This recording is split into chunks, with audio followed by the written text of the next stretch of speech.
ప్రపంచ చరిత్రలో ఒక ప్రాధాన్యత కలిగిన అంశం తమిళనాడు కోస్తా తీరంలో బయటపడింది.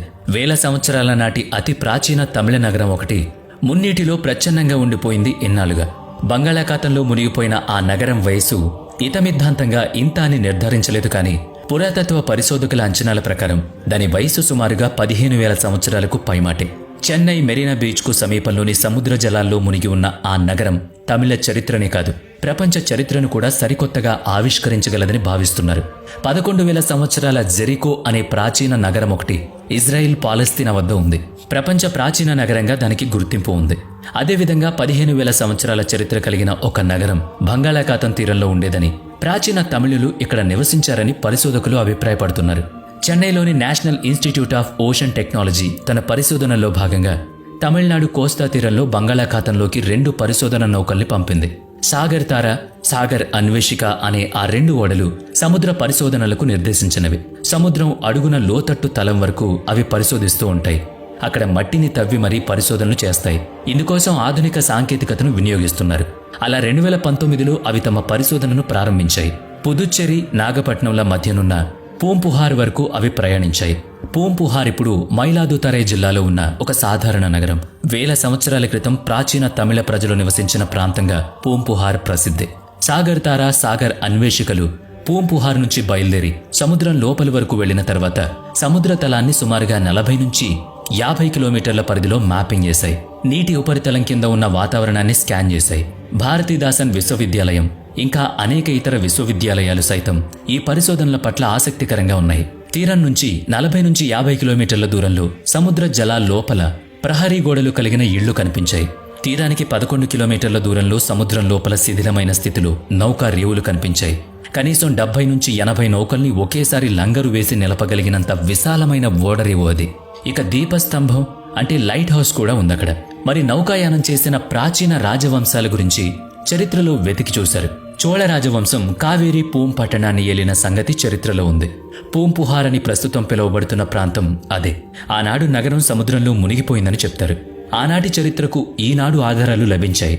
తమిళ మహారచనలైన శిలప్పాదిగారం, అకననూర గ్రంథాల్లో పూంపుహార్ గురించి ప్రస్తావన లభించింది. ఆ రచనల్లోని కావేరీ పూం పట్టణం పేరుకు కావేరీ నది సముద్ర సంగమ ప్రాంతమని అర్థం. సరే, ఇప్పుడు భారతీదాస్ విశ్వవిద్యాలయాల పరిశోధకులు ప్రాధాన్యమిస్తున్న విషయం అది కాదు. ఏనాడు సముద్ర జలాల్లో మునిగిపోయిన నగరం అంటే సముద్ర మట్టాలు పెరిగాయని అర్థం. అది కూడా మనకు తెలుసు. భూతాపం పెరగడం మూలంగా ధ్రువ ప్రాంతాల మంచు క్రమంగా కరుగుతూ సముద్ర జలాల్లో కలుస్తున్నాయని, ఫలితంగా సముద్ర జలమట్టాలు పెరిగి తీర ప్రాంతాలు నేట మునుగుతున్నాయని, రాబోయే దశాబ్దాల్లో కొన్ని నగరాలకు నగరాలే మునుగుతాయని కూడా తెలుసుకున్నాం. 15,000 సంవత్సరాల క్రితం ముందునాటి కావేరీ పూం పట్టణం కడలిలో కలిసిపోయిందన్నది గడిచిన చరిత్ర. ఆ చరిత్ర ప్రాచీనతను నిర్ధారించుకోవడం ప్రస్తుత పరిశోధన లక్ష్యం.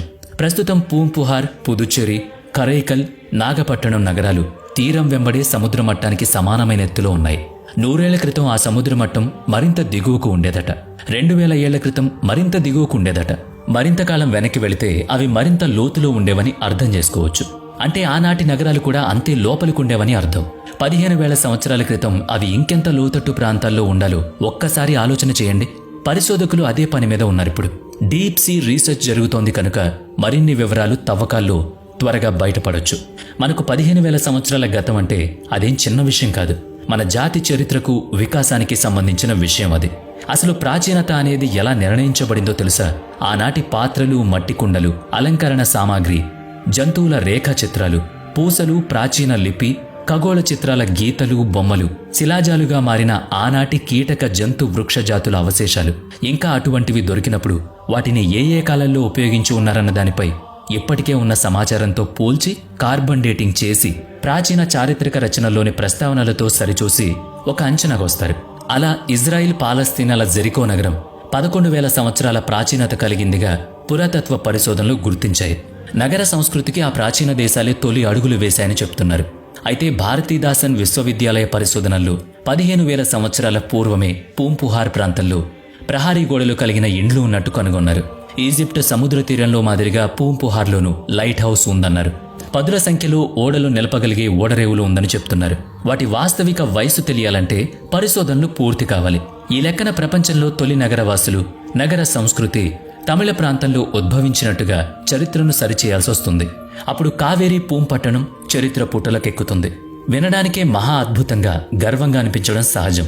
తమిళులు ఎటూ సంతోషిస్తారు, సాటి భారతీయులుగా మనం కూడా ఆనందించాలి. చరిత్రను ప్రోగు చేసి నిర్మించడానికి పరిశోధనలకు కోట్లాది రూపాయలు ఖర్చవుతుంది.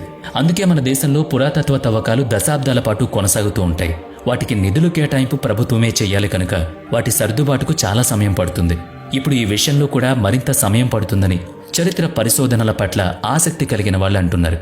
సరే, ఇప్పటి వరకు మన వద్దనున్న చారిత్రక ఆధారాలను బట్టి చూస్తే ఏం తెలుసుకోవచ్చో ఒకసారి చూద్దాం. ప్రాథమిక పరిశోధనల ప్రకారం కావేరీ పూంపట్టణం కనీసం 2000 లేదా 2500 ఏళ్ల క్రితం నీట మునిగుండాలి. తమిళ మహాకావ్యం శిలప్పదిగరం తమిళ సంఘం కాలంలో రచించబడింది. అందులో ఈ పట్టణ ప్రస్తావన ఉంది. ఆ కావ్యం వయసు సుమారుగా 2000 సంవత్సరాలు. గ్రీకుల గ్రంథం ద పెరిప్లియస్ ఆఫ్ ద ఎర్త్రియన్ సీలో కూడా పూంపుహార్ నగర ప్రస్తావన ఉంది. పడమటి దేశాలతో వర్తక వాణిజ్యాలు భారతదేశానికి కొత్తేం కాదు కనుక ఆనాటి వాణిజ్యవేత్తల ప్రస్తావనలతో సదరు గ్రంథాల్లో మన నగరాల పేర్లు విశేషాలు నమోదు చేసుంటాయి.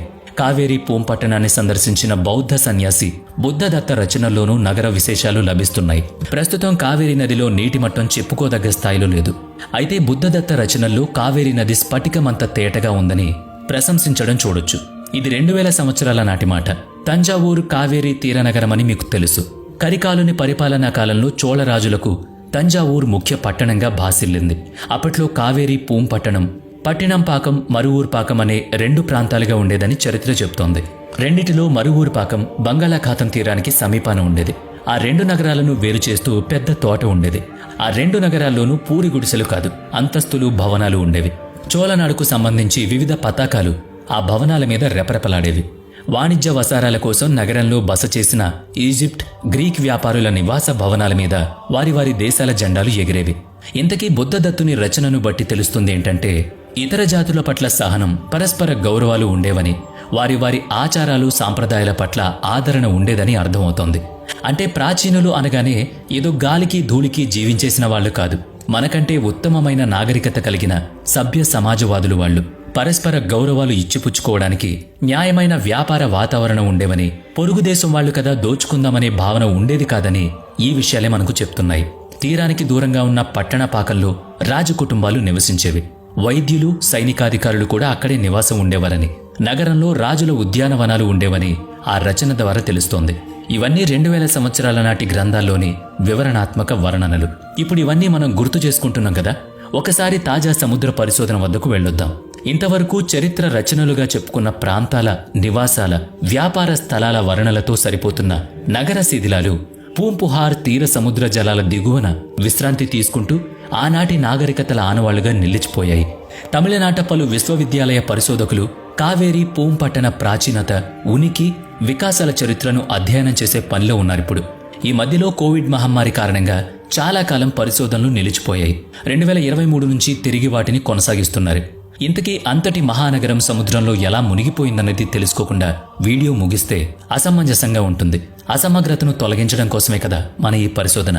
కావేరీ పూంపట్టణం సునామీ కారణంగా జల సమాధి అయిందని పరిశోధకులు చెప్తున్నారు.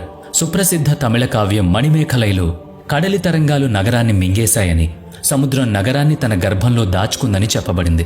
ప్రజల్లో అవినీతి, దుష్ప్రవర్తన పెరిగిపోవడంతో సముద్రుడు వాళ్ళని శిక్షించాడని అందులో ఉంది.